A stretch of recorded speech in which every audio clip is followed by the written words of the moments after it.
My mother's real story. During the American bombing of Cambodia and the killing fields, life has been unimaginably difficult for my mother, a woman of extraordinary resilience and courage.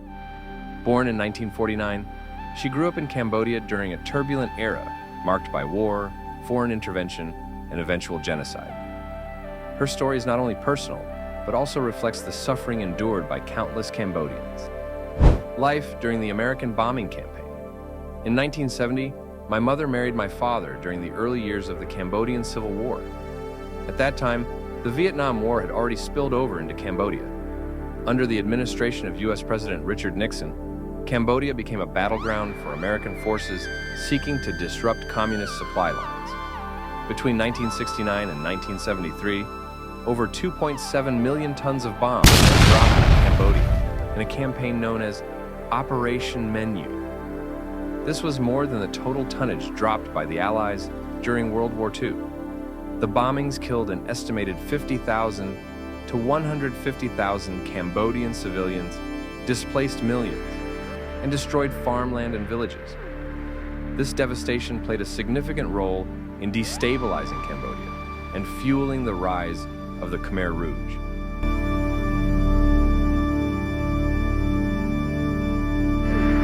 My father, like many men at the time, was conscripted to fight as a soldier. This forced separation left my mother to fend for herself and the family. Despite the chaos, her determination was unwavering. Once, in the midst of heavy bombings, she rode her bicycle for 5 hours with my eldest sister to visit my father at his military camp. U.S. planes flew overhead, dropping bombs in search of communist fighters. She narrowly escaped death, but persevered, walking and riding until she reached my father. Their reunion was bittersweet, as they were separated again just a few days later.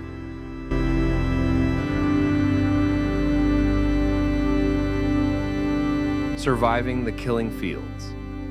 In 1973, my mother gave birth to their second daughter, and in 1975, their third.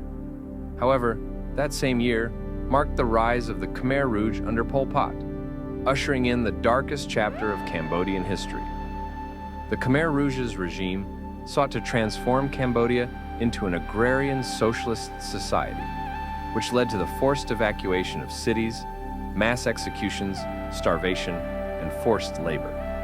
Nearly 2 million Cambodians, about a quarter of the population, died between 1975 and 1979 during what is now known as the killing fields.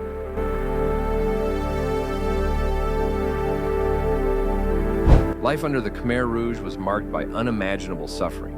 Families were torn apart, with men, women, and children sent to separate labor camps. My mother was forced to work tirelessly, even after giving birth. She often recalls one of the most traumatic moments of her life, delivering her third child entirely alone. For 7 hours, she struggled without any medical help. She had to clean herself and her surroundings, cutting the umbilical cord with a dirty knife. Tragically, this child would pass away a few years later due to illness. A heartbreaking loss amid so much pain. The Khmer Rouge also targeted intellectuals, professionals, and anyone associated with the previous government or foreign powers. My mother lost many of her siblings and friends to executions or starvation. Every day was a fight for survival, as food was scarce and hard labor relentless. After the Khmer Rouge and Civil War. In 1979, the nightmare ended when Vietnamese forces overthrew the Khmer Rouge regime.